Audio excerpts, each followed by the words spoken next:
Bienvenidos a Semana. Nos encontramos a esta hora con el candidato presidencial Mauricio Cárdenas, integrante de la Gran Consulta por Colombia. Mauricio, qué gusto tenerlo en Semana. Gracias, Yesid. Muy complacido de estar acá. 8 de marzo, ya falta muy poco para lo que será el primer round de estas elecciones de 2026, la votación al Congreso y la votación de las consultas. Y quiero preguntarle algo, Mauricio, para iniciar esta conversación, y es que en las últimas horas, el presidente de la República, Gustavo Petro, viene sembrando dudas sobre el proceso electoral, algo muy delicado. El registrador le ha contestado, le ha dicho que el presidente no tiene por qué enseñarle a la registraduría cómo se hacen elecciones, y quiero preguntarle qué opina de eso, qué piensa de esos cuestionamientos del presidente Petro al sistema electoral. Yo creo que él va labrando el camino para llegar a cuestionar las elecciones, si le resultan desfavorables al pacto histórico, al petrismo. ¿Por qué? Porque empieza a dejar sobre el camino una cantidad de elementos de los cuales se va a pegar el día de mañana. Por ejemplo, ha cuestionado a la empresa que es la que realiza buena parte de la logística del día de las elecciones, que es Thomas Greganson, desde el día mismo en que empezó a cuestionar los pasaportes. Segundo, cuestiona el procedimiento que fijó el registrador para que los jurados llenen el formulario de 14. Entonces, el presidente el día de mañana va a decir, como no siguieron lo que yo dije, que era marcar las X en todas las casillas vacías, que eso generaría un gran problema a la hora de hacer el conteo, el presidente va a decir, no, es que esa es la razón por la cual el resultado no es confiable. Y también llegó a decir que había una parte del software que se había desarrollado en Estados Unidos y que eso generaba una interferencia de parte de otro país. Mejor dicho, todos los días, todas las semanas sale con algún tipo de crítica, de ataque a un organismo que es independiente. Recordemos que la registraduría es una organización independiente. El Ejecutivo no tiene que estarse metiendo allá a definir cómo se hacen o no las elecciones. Ve peligroso, ve riesgoso que Petro a pocos días de las elecciones plantee este tipo de reparos. Para algunas personas el presidente desinforma, confunde, y estamos hablando de las elecciones donde todos los colombianos deben tener la mayor confianza en el sistema electoral. Así es, y además los resultados hablan por sí solos, los resultados han sido buenos. El mismo resultado de la consulta del partido del presidente, el pacto histórico, en octubre pasado, fue impecable. Ellos no lo cuestionaron, sacaron más votos de los que pensaban. En fin, ¿por qué ahora aparece el presidente diciendo que no confía en la registraduría? Porque le teme a que va a perder las elecciones. Y el día que pierda las elecciones va a decir, se la robaron. Para allá vamos. Entonces, Eso puede ser, en un país como Colombia, eso puede ser muy riesgoso. así es, así es. A mí me parece que desde todo punto de vista Petro está mostrando que no es un demócrata, que es más bien alguien que tiene pues como ciertos elementos que son de un autócrata, es decir, no respeta al Congreso, saca leyes por la vía de atrás, es decir, declara emergencias económicas todo el tiempo para poder legislar por decreto, no respeta las decisiones de las cortes, en fin, no es una persona que realmente se ciña a la institucionalidad. Hoy en día criticando la registraduría es parte de nuestra institucionalidad. Y si algo tenemos que defender los colombianos es esa institucionalidad. Es lo que nos ha protegido en estos 4 años de petrismo. El país hubiera sido mucho peor si las instituciones no hubieran estado sólidas. ¿Usted confía en el sistema electoral colombiano? ¿Usted tiene confianza? Totalmente. Ha sido impecable. Ha hecho el trabajo, digamos, en este proceso electoral impresionante. Fíjese el proceso de conteo de las firmas, de la evaluación de las firmas, la revisión y verificación de las firmas. Fue rápido, fue claro. A cada candidato le dijeron, usted entregó tantas firmas, tantas son válidas, tantas resultaron que no tenían sustento. Entonces me impresionó la cantidad de firmas malas que presentó Abelardo de la Espriella. O sea, una cosa con un despliegue enorme de tractómulas, llevando cajas y cajas a la registraduría, y el propio registrador después obviamente certificó que la inmensa mayoría de esas firmas no eran válidas. Sí. Mauricio, hablemos de la muerte de Kevin, el niño que falleció diagnosticado con hemofilia. Ha abierto un gran debate porque ejemplifica los graves problemas que tiene hoy el sistema de salud. ¿Quién es el responsable de la muerte de Kevin? La Petrosalud. La Petrosalud. La Petrosalud. ¿Qué es la Petrosalud? La Petrosalud mató a Kevin. ¿Por qué? La Petrosalud es un sistema ineficiente, inoperante y un sistema corrupto. ¿Por qué? Petro intervino el sistema de salud y lo hizo por la puerta de atrás. Él quiso estatizar la salud, no lo pudo hacer por la vía de una ley, se metió entonces por la vía de las intervenciones, metió unos interventores que él mismo dijo que estaban ahí para hacer negocios. Y él mismo cuestionó a sus funcionarios de quién era el que había llevado sus interventores a las EPS. En un momento dado le echó la culpa a Laura Sarabia. Dijo, a ver, ¿quién fue que metió además él dijo que estos politiqueros que llegaron allá a hacer negocios? Entonces, hoy, por ejemplo, la nueva EPS está dando pérdidas anuales de 5 billones de pesos. ¿Qué quiere decir eso? Que es una empresa mal manejada. Entonces, aparece un menor de edad, hemofílico, en Pitalito Huila, que necesita que le pongan una inyección cada cierto tiempo, cada mes. El sistema no se la da. Empiezan a dar vueltas a buscar dónde lo van a atender. Se demora mucho esa atención. ¿Qué pienso yo? Que es la ineficiencia del sistema. ¿Y qué es lo peor de todo este episodio? La revictimización de la mamá de Kevin, que ya tiene un dolor enorme con la muerte de su hijo por la falta de un sistema que opere y que ahora aparece acusada por el presidente de la República como la responsable por haberlo dejado montar en bicicleta. Para mí la Petrosalud es, primero, un sistema que no opera, pero segundo, un presidente que nunca asume una responsabilidad. Siempre está viendo a ver a quién le echa la culpa. Yo sí te resumo en una frase lo que quiero ser como presidente de Colombia. ¿Qué haría usted a cada problema de Colombia? Buscarle una solución, no buscarle culpables. ¿Qué haría usted como presidente, Mauricio Cárdenas, si llega a la presidencia el próximo 7 de agosto para que casos como el de Kevin no se repitan? ¿Usted puntualmente qué haría? Bueno, ¿Qué cambiaría? A ver, primero, el 7 de agosto, el 8 de agosto, se cambian los interventores de las EPS intervenidas, que hoy manejan el 60% de los afiliados al sistema en Colombia. Entonces, personas profesionales, expertas, administradores de salud, no representantes, delegados y protegidos de los políticos de Colombia, sino personas idóneas. Primero, eso se hace de un día para otro. Dos, vamos a pagarle a la salud lo que se debe, son 30 billones de pesos. Entonces vamos a emitir un bono que se pagará en 10 años, pero que las empresas del sector, tanto EPS como IPS como laboratorios, puedan recibir una parte de ese bono y salir al mercado a redescontarlo. Pero les vamos a pagar con una condición. En el caso de las EPS, que atiendan todas las citas que están pendientes y autoricen los procedimientos. En las IPS, lo más importante es, se les paga lo que se debe, pero se ponen al día con los sueldos de los profesionales de la salud, doctores, doctoras, enfermeros, enfermeras. Y a los laboratorios se les paga, pero también sobre la base de que empiezan a producir otra vez los medicamentos. Entonces, vamos a irrigar 30 billones de pesos, pero no a la loca, con condiciones. De manera que esto va en paralelo. Va la plata y al mismo tiempo la EPS nos muestra que ya no hay colas y que están entregando los medicamentos. Va la plata a la IPS, nos muestra que ya tiene otra vez los convenios con las EPS, porque mucha gente empiezan a mandarla de un hospital, de una clínica a otra, porque llegan a un hospital y dicen, no, ya no tenemos convenio con esa EPS. No, a los hospitales y clínicas quieren que se les pague, vuelvan a hacer el convenio. Entonces es un plan de choque donde van los recursos, pero también hay compromisos de las EPS, IPS y laboratorios. Y después que tengamos estabilizado el sistema, vamos a rediseñarlo. Pero eso es cuando el sistema ya esté en un punto donde la gente no se nos está muriendo. Algo muy importante, es decir, de este tratamiento, este plan de choque, es que yo me comprometo con los colombianos a que un mes después de la posesión, el 7 de septiembre de este año, ya ningún colombiano esté pagando medicamentos con plata de su bolsillo.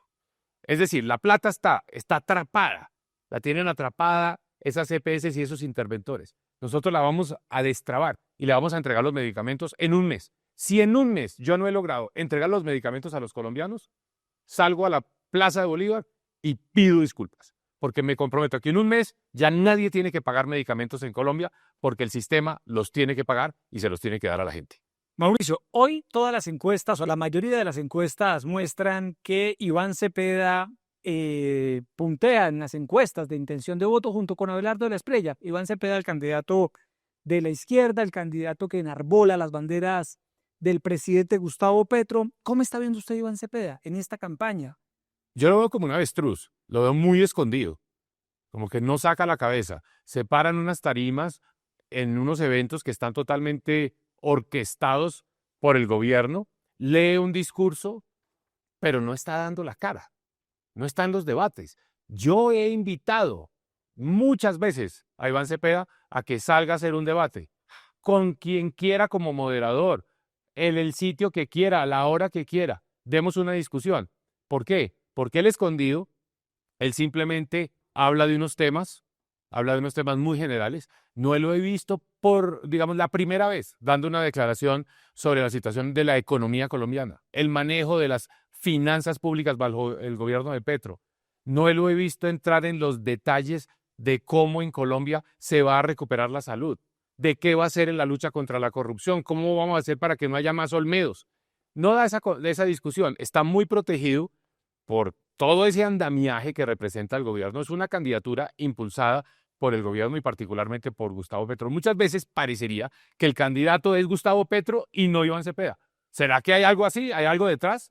Porque no da la cara. Entonces, Iván Cepeda, aprovecho esta entrevista otra vez, una vez más, para decirle, vamos a dar el debate, vamos a dar la discusión en los temas que les interesa a los colombianos. Bueno, hagamos un Salga, ejercicio. salga, no se quede escondido. Mauricio, si usted estuviera frente a frente a Iván Cepeda y tendría que hacerle 3 preguntas, ¿qué pregunta le haría usted a Iván Cepeda hoy si usted estuviera en medio de un debate con él? Claro. ¿Qué le preguntaría? Bueno, lo primero que le voy a decir es para que salga el debate. Sí. Mire, aquí no es para descalificarnos. Yo sé que él le tiene miedo a los debates porque le dicen que él es de las FARC, que él es una persona que representa los intereses de la guerrilla, y él se siente muy atacado y se siente muy incómodo, lo he visto. Entonces, la propuesta, senador Cepeda, es, nosotros no vamos a atacarnos con ese tipo de temas. Yo no lo voy a descalificar ni lo voy a acusar de cosas. No, yo quiero es la discusión sobre los temas de Colombia. Pregúntele 3 cosas. Entonces, primero, ¿usted va a mantener la política de paz total? ¿Y qué condiciones va a poner? ¿Cuál es la metodología? ¿O vamos a seguir en este sistema donde cada grupo se va fragmentando en 2 o 3 y siguen cubriendo más áreas del territorio colombiano, más áreas con economías ilegales como el narcotráfico y la minería ilegal? Primer punto. Porque mi posición es completamente la opuesta. Aquí hay que levantar todas esas mesas de negociación y meter otra vez a los gestores de paz a las cárceles. Es más, dar unas recompensas para que los grandes cabecillas de esas organizaciones pues puedan ser detenidos y en algunos casos, cuando haya interés en extraditarlos, sean extraditados. Tema Calarcá, Iván Mordisco. Segundo, Chiquito Malo. 2, manejo de la economía colombiana. Lo que uno escucha de Iván Cepeda es que le gusta el modelo de la estatización, es decir, poner al Estado en el centro en una cantidad de sectores, la salud, la educación, los servicios públicos, la infraestructura. Entonces demos el debate sobre estatización versus el modelo donde el sector privado es protagonista y el sector público complementa, vigila, regula, pero también complementa. Para mí estatización es perder la libertad.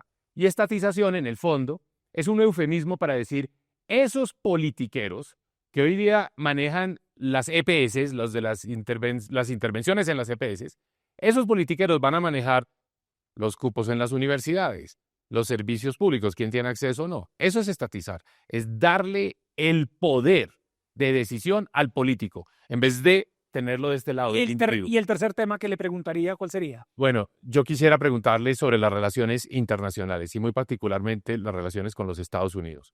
¿Cuál es el enfoque de Iván Cepeda sobre esa materia y sobre todo qué piensa de la relación de Colombia con países que hoy en día se notan cercanos y que fueron muy cercanos a Chávez, que Chávez, todos sabemos, Chávez, Maduro, son personas que admira a Iván Cepeda? Entonces yo pienso preguntarle qué piensa de la relación con Irán, con Hezbollah, con Hamas, para discutir las relaciones internacionales de Colombia. Bueno, ahí están 3 preguntas muy puntuales de Mauricio Cárdenas y Iván Cepeda. Vamos a ver si de pronto Iván Cepeda se las responde, porque ojalá. fueron 3 preguntas muy puntuales de los temas del país. Y sin temor a descalificaciones y ataques. Sí, vamos a los temas que les interesan. Usted no descalificó a ninguna persona aquí. Mauricio, debo preguntarle por el otro puntero en las encuestas, por Abelardo de la Espriella. ¿Usted coincide en algo con Abelardo de la Espriella? ¿Tiene alguna coincidencia con él? A ver, yo con Abelardo de la Espriella creo que puedo coincidir en la importancia de la seguridad y el orden. Es un prerequisito, es necesario. O sea, Colombia no puede progresar si no hay control del territorio y si el monopolio de las armas no lo tiene el Estado. En eso estamos totalmente de acuerdo. ya hablé de levantar las mesas de negociación, empoderar a la fuerza pública para que retome el control del territorio. En eso nos identificamos plenamente. Es decir, yo pienso que con el mismo nivel de firmeza, a usar una palabra que a él le gusta, yo diría con determinación y decisión. Pero eso no es suficiente. Eso no es ¿Qué suficiente. lo distancia? Colombia necesita más. ¿Qué necesita Colombia? Incluso para la seguridad. En las zonas del territorio donde hoy los grupos armados organizados dominan y controlan, no solo es meter a la tropa, es también llevar la inversión social, llevar al Estado, hacer las vías, las universidades, los hospitales, las oportunidades de empleo. Eso es lo que necesita Colombia. Entonces, esto no es solo de fuerza, es también de ese elemento que es darle a los colombianos alternativas. Porque si no va a pasar como me dijo Jonathan, un muchacho en Tumaco, que me dijo, yo le dije, vamos a retomar el control del territorio. Allá domina la Coordinadora Nacional Ejército Bolivariano y el que manda realmente es alias Allende. La fuerza pública la tienen maniatada. Entonces yo dije, bueno, vamos a retomar el control del territorio. Pero Jonathan me dijo, doctor Cárdenas, ¿y de qué vamos a vivir? Esa pregunta hay que responderla. Esa pregunta no la responde Abelardo de la Espriella con su estrategia. Yo la puedo responder diciendo, vamos a meter al Estado, vamos a hacer la inversión social. Y es la mezcla de estos dos elementos la que realmente da seguridad. Por eso yo hablo de seguridad más, con un gran signo más. ¿Por qué? Porque es fuerza pública, pero también es presencia del Estado. Si en esta elección tuviera que votar por Abelardo de la Espriella en segunda vuelta, ¿usted lo haría? A ver, yo creo que es un escenario hipotético. No voy a estar en este punto haciéndole campaña a la segunda vuelta. ¿Qué pasará? Tengo claro que hay que derrotar a la izquierda extrema, hay que derrotar a Iván Cepeda si él llegara a ser el candidato de la izquierda para la segunda vuelta. Tengo claro que esa ruta no le conviene para Colombia. Esperemos a que tengamos una mejor opción para enfrentar a Iván Cepeda. Eso es lo que estamos haciendo en la gran consulta por Colombia, construyendo una muy buena alternativa para derrotar al petrismo, para derrotar a Iván Cepeda.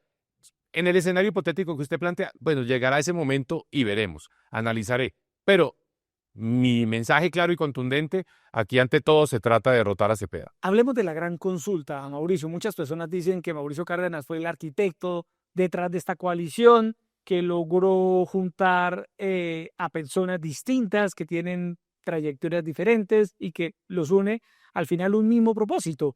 ¿Cómo fue eso? ¿Cómo se gestó esa coalición? ¿Usted fue el arquitecto de ello? A ver, eso empezó hace ya bastante tiempo. Antes de estar en ese escenario de la política, de las elecciones, hace un par de años empecé a crear un grupo con varias personas que compartimos, digamos, una visión del país, muchas ideas, pero que trabajamos en diversos gobiernos, desde Uribe, Santos, Duque. Y bueno, nosotros tenemos mucho en común. Empecemos a hablar, a discutir los temas de Colombia. Personas como Ángela María Orozco, que después se convirtió en la líder programática de mi campaña, o José Manuel Restrepo, también estuvo ahí. También Diego Mesa, que fue ministro de Minas y Energía del gobierno de Iván Duque. Bueno, un grupo de colombianos diverso que participamos de varios gobiernos. Y dijimos, mire, el diálogo está muy difícil arriba entre expresidentes, hay demasiadas heridas, ¿no? Hay rencores, pero el diálogo entre nosotros es fluido. Empezamos a hablar y se fue generando un grupo donde realmente yo creo que se dio un ambiente de colaboración y de trabajo y de equipo, el sentimiento de equipo. De ahí eso pasó a un grupo de 6 personas que teníamos la intención de aspirar a la presidencia y en ese grupo pues finalmente quedamos ya como candidatos David Luna, Juan Daniel Oviedo y yo. Y yo diría que ese fue como el embrión, la semilla de lo que hoy es la gran consulta. En un momento dado quedamos solos ya con la idea de empezar a mover esto, David Luna y yo. Y dijimos, vamos a hacer una valla. Y empezó la valla con las siluetas de otras personas que todavía no estaban definidas e identificadas. Y eso generó un movimiento de personas que empezaron a decir, hombre, nos interesaría ser parte de eso. Vino Aníbal Gaviria, que había ganado su proceso interno de la Fuerza de las Regiones. Y fueron llegando. Llegó Vicky Dávila, bueno, Juan Manuel Galán fue de los primeros también en llegar en este proceso y lentamente aparecieron otras personas que dijeron queremos hacer parte de este grupo. Entonces dijimos, bueno, en este grupo ¿qué hay? No nos gustan los extremos, no nos gustan los populismos. Aquí hay personas serias, hay personas que han hecho carreras profesionales muy destacadas, que han tenido experiencia en diferentes frentes. Vamos ampliando esto. Llegó el momento más crítico, que fue cuando Paloma Valencia, ya como candidata del Centro Democrático, dice, yo quiero hacer parte. ¿Eso fue un momento crítico? Pues porque fue un momento de una decisión importante, que era meter un partido grande y un partido, digamos, que además tiene una estructura y tiene una posibilidad, pues, de ganar esa consulta. Pero dijimos, esto es amplio. ¿Por qué? A mí desde el primer momento que yo empecé a recorrer a Colombia buscando las firmas, digamos, en este proceso político electoral, lo que más me dijeron los colombianos fue, únanse, únanse, únanse. A mí eso se me quedó metido en la cabeza. Yo dije, bueno, aquí hay que dejar los egos a un lado y hay que unirlos. Y yo le dediqué mucho tiempo, eso soy sincero, y decir, le dediqué mucho tiempo a esas reuniones, generando confianza para que llegaran personas que venían de orillas muy distintas, incluso con diferencias en temas como el acuerdo de paz del 2016. Sobre ese tema hay diferencias, o diferencias sobre el énfasis en lo social versus en la seguridad, o en lo público y lo privado. Hay diferencias, está bien que haya esos matices. Hay unos que son un poquito más críticos, más a la derecha del actual gobierno, otros que le reconocen más al actual gobierno. Eso es perfecto. Esa diversidad es muy, muy importante para el elector, para que pueda escoger. Entonces, sí es cierto que ahí se generó este movimiento y que fue creciendo, y que es la gran consulta. Esta no es la que propusieron los expresidentes, eso hay que decirlo. Esta no es la consulta de la que hablaron algún día en Río Negro los expresidentes, no. Esta es una consulta que más bien surgió de abajo para arriba. Porque si no había diálogo arriba entre los expresidentes, sí lo hay abajo en estas bases. Y también fue muy importante, otro elemento, Yesid, fue Vicky Dávila. Vicky en un momento dijo, me gustaría participar en la consulta. Y pues francamente lo digo con toda sinceridad, habiendo tenido diferencias con ella y a lo largo de esta campaña, algunas críticas que nos habíamos hecho mutuamente, yo dije, esta es la democracia, tenemos que unirnos. Bienvenida, Vicky. ¿Y sabe qué es de las cosas más gratas de esta consulta? Que hemos desarrollado una relación muy fluida. Usted dijo que Vicky era su mejor compañera. No, ¿sabe por qué? Porque al final del día estamos siempre como de acuerdo en los temas, digamos, de las decisiones que tenemos que tomar, en promover alguna idea, alguna iniciativa. No, diga, esto ha sido maravilloso, la gran consulta. Es decir, Mauricio, que esta gran consulta puede ser un ejemplo de que en Colombia se puede llegar a acuerdos, puede haber consenso, se puede de alguna manera disminuir esta polarización, que no es que sea mala, sino que a veces no permite que el país avance y que haya acuerdos mínimos en temas fundamentales. Es el mejor ejemplo de eso. Yo destacaría 3 elementos de esta gran consulta. Uno, ya lo dije, la unidad. Sí. Dentro de la diversidad. 2, aquí hay un gran equipo, porque aquí hay talentos, digamos, que tienen fortalezas en áreas distintas. Entonces, aquí está también un equipo que puede gobernar a Colombia y resolver los problemas de infraestructura, el problema de descentralización, el problema de seguridad, el problema de relaciones internacionales, el problema económico. Están todos esos talentos ahí. Entonces, la gran consulta no es solo un mecanismo para escoger un candidato, es también un esfuerzo para tener un equipo con capacidad para resolver los problemas de Colombia, que son muchos y que van a requerir, no de un individuo, van a requerir de un equipo. Y el tercer elemento que usted menciona es, pues estamos dando ejemplo de que si aquí no hubo unidad, porque hay unas rencillas del pasado, divisiones, digamos unas fracturas muy grandes en la política colombiana, nosotros en esta base, los que queremos ser los nuevos líderes de Colombia, sí podemos unirnos. O sea que no tenemos que pasar de generación en generación con las heridas del pasado, que eso se puede quedar atrás. Eso es lo más importante para Colombia. Es una nueva página. Aquí hay nuevos liderazgos y estoy seguro que de aquí, de esta consulta, no solo el candidato o candidata presidencial, sino también la semilla de lo que puede ser un movimiento que es la contraparte a la izquierda petrista. Aquí va a haber un movimiento, llamémoslo de centro-derecha, pragmático, centro-derecha, digamos, responsable, que puede ser el movimiento político que en el futuro, en los próximos años y décadas, enfrenta al petrismo que cada vez se está organizando más. ¿Cómo está viendo a Roy Barreras? Ha surgido como una candidatura, la de él, que le hace contrapeso a la de Iván Cepeda, que también buscan arbolar las banderas del progresismo. ¿Cómo ve a Roy? A ver, pues está tratando de ocupar un espacio en esa centro-izquierda, pero yo personalmente veo que las fuerzas del gobierno y del petrismo, que son muy grandes y que tienen desnivelada la cancha de la democracia, que hacen muy difícil este proceso electoral, esas fuerzas están apuntando en la dirección de Iván Cepeda. Entonces es un esfuerzo difícil. Y también creo que el país como está hoy identifica con mucha claridad quién le ha ayudado a Gustavo Petro y quién ha hecho parte del proyecto político de Gustavo Petro. Desmarcarse de eso es prácticamente imposible. ¿Por qué? Porque el efecto de Gustavo Petro ha sido tan grande y sobre todo tan perjudicial en muchas áreas y en muchos campos de la vida de este país, empezando por el debilitamiento de las instituciones con el que comenzamos esta conversación, que esa marca petrista es una marca difícil de borrar. Ricardo Roa, el presidente de Ecopetrol, a raíz de las investigaciones que enfrenta, ¿se tiene que ir de la presidencia de Ecopetrol? A mí, Jesse, nunca me ha gustado decir este funcionario tiene que salir, no, porque digamos que esas son las decisiones que tiene que tomar en ese caso una junta directiva, pero evidentemente la situación de Ecopetrol no es buena. Lo primero que hay que hacer el 7 de agosto es cambiar al presidente de Ecopetrol, lo digo con toda claridad. Si no lo han cambiado ahora en estos meses, seguramente no lo harán porque el estilo del presidente es el de defender y sobre todo a su gerente de campaña. Pero el 7 de agosto sí hay que hacer ese cambio por una razón práctica, porque Ecopetrol no va bien. O sea, más allá de las investigaciones a Ricardo Roa, que son severas y creo que son casos graves, más allá de eso, Ecopetrol, que es la empresa de todos los colombianos, la que le da la caja, una parte muy importante al gobierno, pues hoy está con unas disminuciones grandes en sus utilidades y con una reducción en la producción.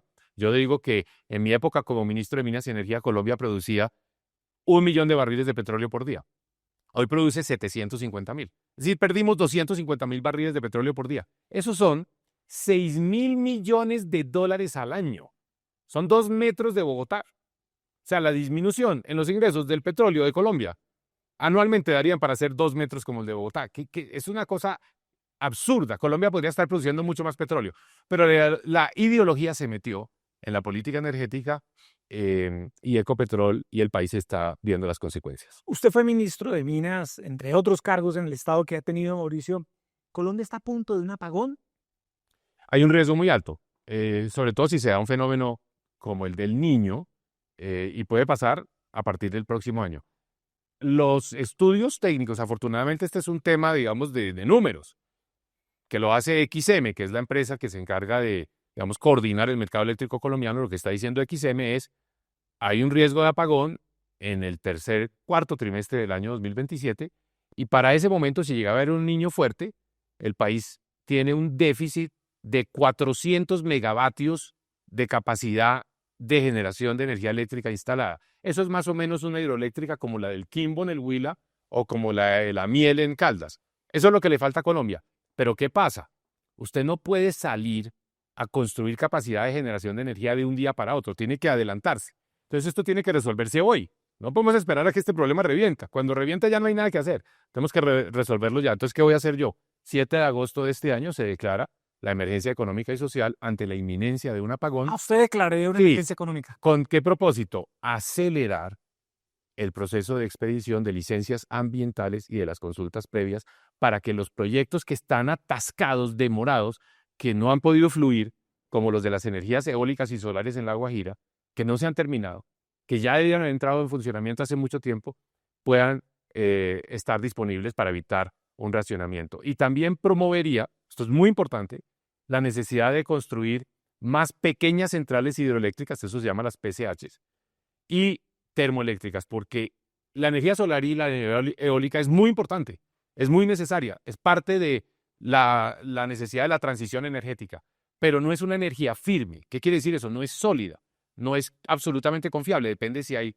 luz y hay viento, si el sol salió y si está soplando. Necesitamos una energía firme. Entonces, para eso necesitamos termoeléctricas y pequeñas hidroeléctricas. Y las termoeléctricas necesitan gas. Y ese gas no lo tenemos. Entonces, hay que tener más infraestructura para importar ese gas. O sea, hay una ecuación compleja. No, ¿usted ve con buenos ojos, Mauricio, hablando del gas, que Colombia importe gas de Venezuela? ¿Ve con buenos ojos eso? Lo ha anunciado el presidente Petro. A ver, claro que sí, porque si le exportamos a Venezuela, tenemos que poder recibir el gas de Venezuela. Ese era el compromiso original. ¿Qué pasa? El gasoducto que comunica a los dos países está en muy mal estado. Tendría que haber una inversión grande. Y sobre todo, nosotros no podríamos haber hecho eso con el régimen de Maduro, que no es confiable. El régimen de Maduro nunca nos habría suministrado ese gas. Entonces ahora, en este nuevo esquema, con el apoyo de los Estados Unidos, y ojalá rápidamente en Venezuela con elecciones y un gobierno democráticamente elegido en Venezuela, claro que sí, a futuro nosotros podríamos comprar gas de Venezuela, pero no lo veo en el plazo suficiente para resolver el problema de Colombia. El problema de Colombia es ya. Hoy estamos importando el 17% del gas y en 3 años estaremos importando por ahí el 40% del gas que necesitamos en Colombia. Entonces, mientras se resuelve el problema de Venezuela, Colombia necesita el gas ya. Entonces necesitamos importar, necesitamos plantas regasificadoras. Entonces, ¿qué quiero decir con esto? Los problemas son serios, necesitan soluciones serias, no ideológicas. Entonces, en el caso del sector eléctrico, una emergencia para acelerar los proyectos, la expansión del sistema y también para asegurarnos que tenemos el gas suficiente para generar energía en el escenario hipotético en el que se presente un fenómeno del Niño. Sí, Mauricio, a raíz de la nueva situación de Venezuela, en esta coadministración entre un sector del régimen y Estados Unidos, ¿usted qué oportunidad de negocio ve para los empresarios colombianos en esta nueva etapa de Venezuela? Nosotros tenemos que suplir, ser los proveedores de las estanterías de los supermercados en Venezuela y de las despensas de los hogares venezolanos. Tenemos todo. Nosotros somos los que podemos vender los alimentos, podemos producir los medicamentos, podemos producir las manufacturas, o sea, nosotros todos los productos de higiene, de aseo. Colombia es una gran potencia que puede exportarle a Venezuela. Entonces, ¿cuál es mi propuesta? Que nosotros le demos a Venezuela 10.000 millones de dólares en productos. Tan pronto se estabilice la situación política y económica. 10.000 millones de dólares. Confecciones, huevos, pollo, todo lo que necesita Venezuela para poder mejorar su nivel de vida. Pero esos 10.000 millones de dólares se los vamos a prestar a Venezuela. 2 años de gracia, mientras ellos organizan su economía, con una garantía a los Estados Unidos de que nos van a pagar. Entonces, a los exportadores colombianos, el gobierno colombiano les paga a través de Bancoldex, y Bancoldex es quien le presta al gobierno de Venezuela. Entonces, ¿qué logramos acá? Primero, resolver el problema de pobreza, problema humanitario en Venezuela. 2, estimular nuestra industria. Aquí vamos a producir mucho para venderle a Venezuela. Y con la seguridad de que nos van a pagar, porque esto lo haremos con una garantía de alguno de los organismos multilaterales de crédito que en el fondo implica el apoyo, el respaldo de los Estados Unidos. Me parece una fórmula ganadora para todos, para Venezuela, para Colombia, para Estados Unidos. Mauricio, yo le he escuchado a usted decir en diferentes escenarios que usted ha tomado decisiones difíciles cuando ha tenido cargos de responsabilidad en el Estado, sin temblarle la mano y sin pensar en la popularidad, siempre haciendo lo que usted considera que es lo correcto para el país. En ese sentido, si usted es presidente, ¿cuál sería esa primera reforma tributaria que usted tramitaría?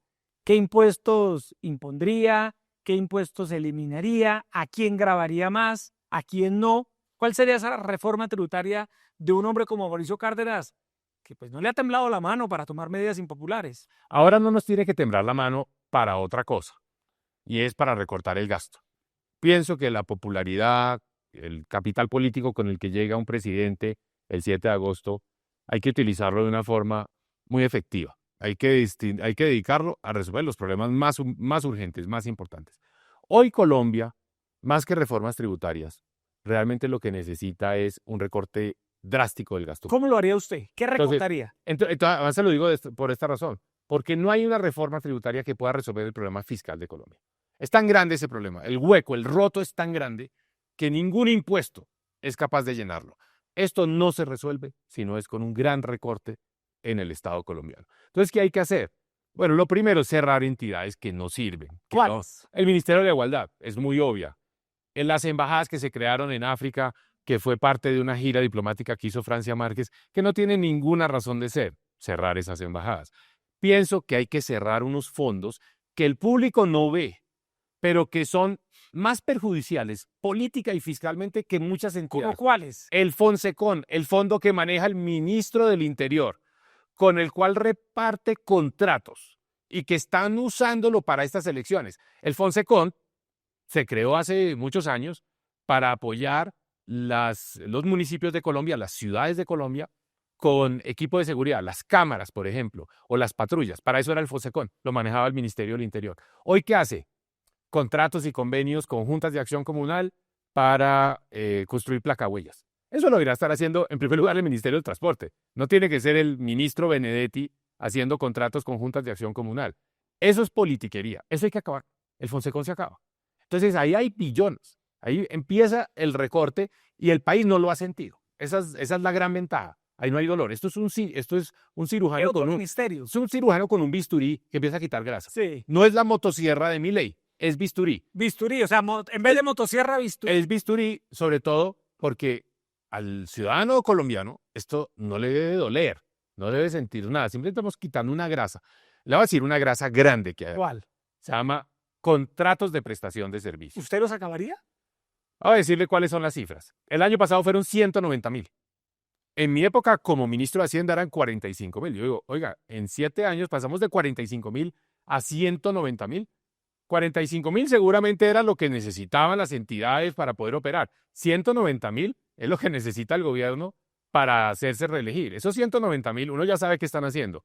Van a las marchas que convoca Gustavo Petro. Son los bodegueros del gobierno y al mismo tiempo tienen un compromiso de votar por los candidatos del pacto histórico. Por eso hay 190.000. Entonces, lo que hay que hacer es no renovar esos contratos. O sea, la gran mayoría de esos contratos son parte de algo que yo llamo el empleo militante. Gente que llega ya no por mérito, sino por Es decir, militancia ¿no va a política. acabar la figura como No, tal? pues en algunos casos se necesita un contratista para... Pero yo diría lo normal son 45.000, no 190.000.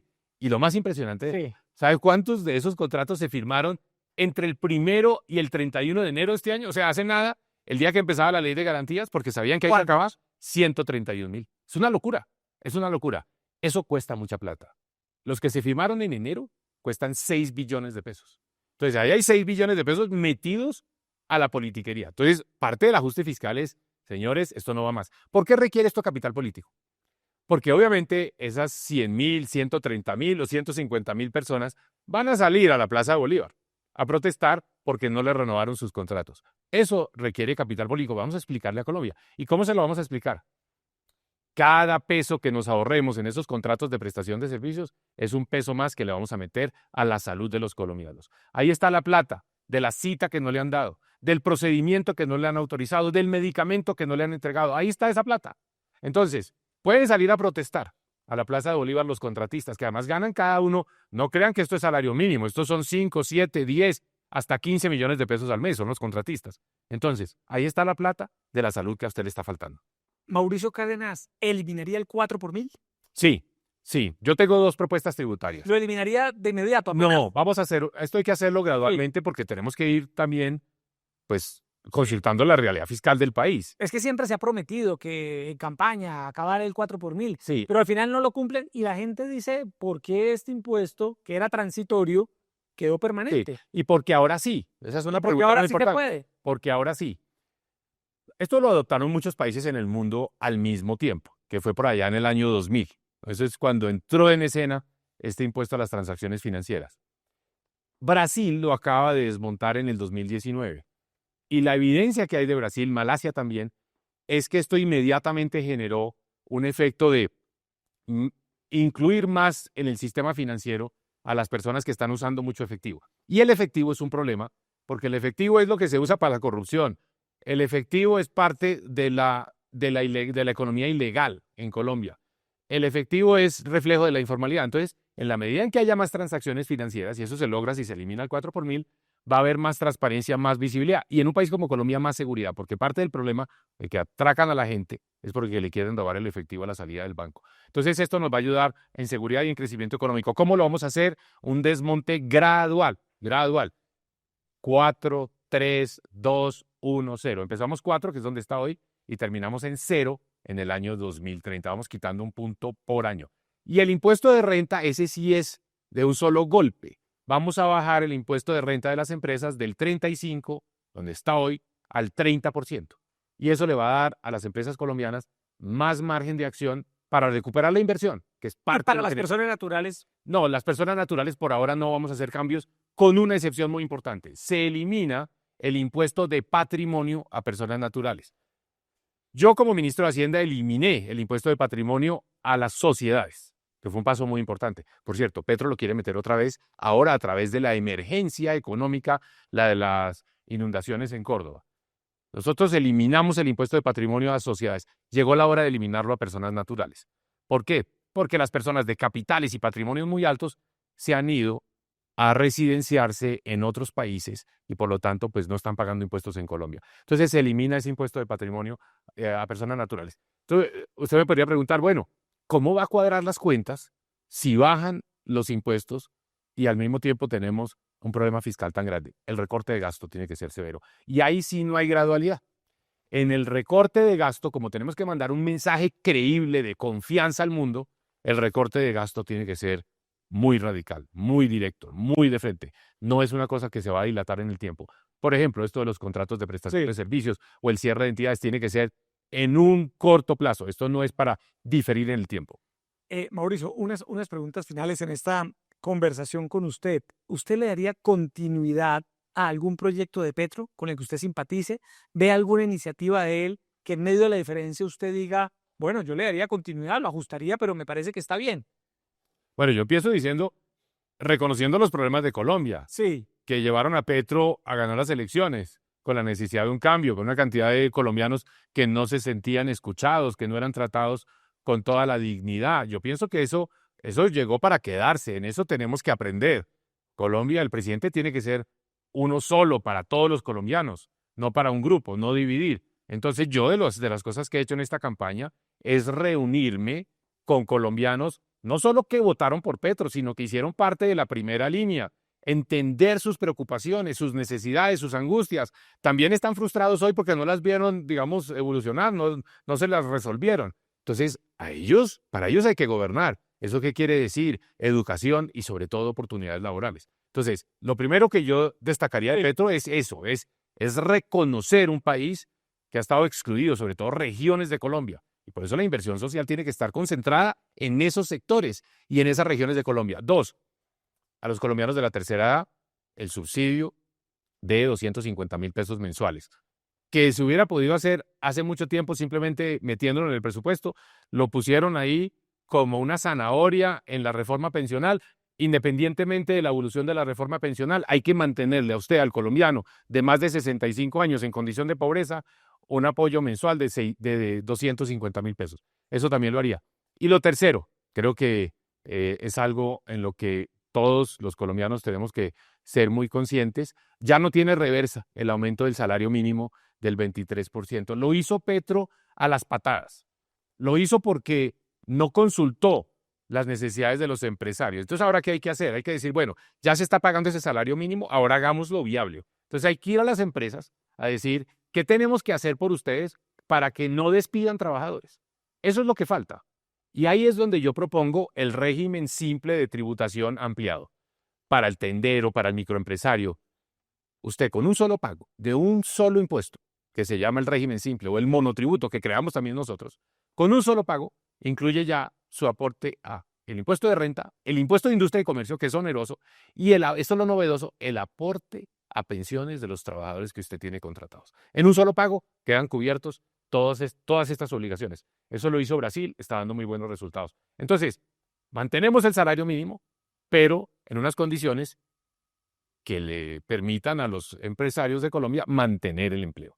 Mauricio, es la primera vez que usted incursiona en política electoral. Usted es visto como un hombre técnico, un tecnócrata, hablando en el buen sentido de la palabra, y se metió de lleno en la política electoral. Lo hemos visto recorriendo Colombia y hasta bailando champeta, es decir, como un político profesional. ¿Cuál ha sido esa gran lección que le ha dado como persona, como exministro, meterse en el barro de la política, de conseguir votos, de ir puerta a puerta, de hablar directamente con los colombianos? ¿Cuál es esa gran lección que le ha quedado? Bueno, yo creo que uno de técnico tiene las cifras, los números, los problemas en la cabeza. El político tiene los problemas en el corazón, en el alma. Y yo creo que el gobernante debe ser una mezcla de las dos cosas. Tener a Colombia en la cabeza, pero también tenerla en el corazón. Y eso se logra caminando, ¿Le ha gustado? luchando. Por supuesto, yo siempre he tenido el gusto por la política, eso tengo que decirlo. Desde que yo estaba en el colegio, era como el sueño. La vida me fue llevando por el campo de la economía, me formé y me encantó la economía, encontré una pasión. Pero uno lo ve feliz en esto. Sí, he tenido esa vocación atrás y la he disfrutado mucho. Y lo más importante, Yesid, esta es una decisión ya de vida. Esta no es una decisión de un intento, esta es una decisión de una proyección de lo que yo quiero hacer. ¿Por qué? Es decir, ¿Pero por qué? Esto es sí, muy importante. sí, Porque el técnico puede tener soluciones, fórmulas, diseñar buenos programas, ser un buen administrador. Pero la verdadera capacidad de transformación de una sociedad viene de la política, es en la política. Es ahí donde usted tiene la capacidad de liderar y de introducir cambios. ¿Y yo para qué quiero? Creo que es la pregunta más importante. ¿Para qué quiero transformar a Colombia? ¿Por qué soy político? Porque yo siento que este país tiene una capacidad que no ha logrado aprovechar, que está ahí, que es visible, que usted la siente, pero que necesita un líder que destrabe una cantidad de cosas y que ponga a este país a volar, que lo lleve a un nivel donde la gente dice, oiga, podríamos haber vivido mucho mejor y no lo sabíamos, y ahora ya lo sentimos, ahora ya podemos vivir mucho mejor. Usted se puede dar más gustos, puede comprar el apartamento que ha soñado, puede tener la educación para sus hijos que usted ha querido. Eso se puede. Eso se puede. Lo que pasa es que la política, las decisiones, el cortoplacismo, el populismo, no nos han dejado hacer eso. Yo por eso quiero ser político. es decir que Yo quiero ser político que la gente diga, oiga, ¿sabe qué? Ser serio paga. Ser serio paga porque se toman buenas decisiones decir, y el país mejora. habrá Mauricio Cárdenas político, versión político, de aquí para adelante. Totalmente. Se puede medir en muchas otras más elecciones Sí, que vengan. porque este es un proceso totalmente, porque este es un proceso donde uno va acumulando experiencias. Y entonces está lo técnico, está lo serio, que usted no le mete en cuentos. Y usted ya lo Eso es bueno de ya, técnico, usted no, usted no a nadie le, se lo... usted no le mete en cuentos, usted sabe los números, usted sabe las cosas, usted entiende, digamos, qué efectos tienen las diferentes políticas, conoce el mundo, sabe qué ha funcionado en otros países, conoce cuáles son los errores de Colombia. Yo le quiero decir, estas carreras de una persona como la mía o la evolución de un país como Colombia tienen traspiés, o sea, usted va aprendiendo de los errores. Entonces yo siempre he dicho, ¿usted quiere progresar? Mire quién lo está haciendo bien, aprenda de los mejores, aprenda de los errores colectivos de país y los suyos individuales, aprenda de esos errores, tenga un plan. Esto usted no puede llegar a improvisar. Colombia hoy está en una situación tan difícil que no está para aprender en el cargo, en el caso de un presidente. Esto no está para principiantes, esto requiere experiencia. Entonces, mire, mézclele a esto, conocimiento, recorrido, haber dado resultados. O sea, yo no estaría en esto si no pudiera decirle a la gente, oiga, yo lo que he hecho en el sector público se ha traducido en cosas que han beneficiado a los colombianos, familias en acción, mi casa ya, el Plan Colombia, que ayudé a redactar y a diseñar con el presidente Pastrana, o el programa de Serpilo Paga, conseguirle los recursos, o algo trascendental para Colombia, las 4G. Y ahí tomar decisiones difíciles. ¿Se necesitan mejores carreteras en Colombia? Necesitamos la plata. ¿Dónde está la plata? En un activo que se llama Isagen. Le ahorro la pregunta porque es un tema ahí polémico. Ahí está la plata. Las hidroeléctricas nunca se van a ir de Colombia, siempre van a estar acá. Y esa plata la podemos movilizar a hacer carreteras. Y ese es el resultado. Tenemos las hidroeléctricas y tenemos las carreteras. De hecho, la empresa que compró Isagen compró 3.000 megavatios. Ya tiene 3.600 y está construyendo 500 más. Es decir, fue un buen negocio para Colombia. Ahí está esa empresa. Sigue jugando un papel muy importante en el sector eléctrico, pero ahora tenemos algo más. Tenemos las carreteras. Había 10 puentes sobre el río Magdalena, ahora hay 22 puentes sobre el río Magdalena. Eso es dar resultados. Y eso es parte de la gestión que he hecho yo, como técnico, como funcionario. Ahora quiero todo ese conocimiento, toda esa experiencia, más entender estos dos grandes dolores de Colombia hoy, la salud y la seguridad, y poder dar resultados a Colombia. ¿Y para qué? Para que en 4 años los colombianos digan, vamos por buen camino. No se nos han resuelto todos los problemas. Todavía no somos ese país desarrollado, pero vamos por el camino correcto.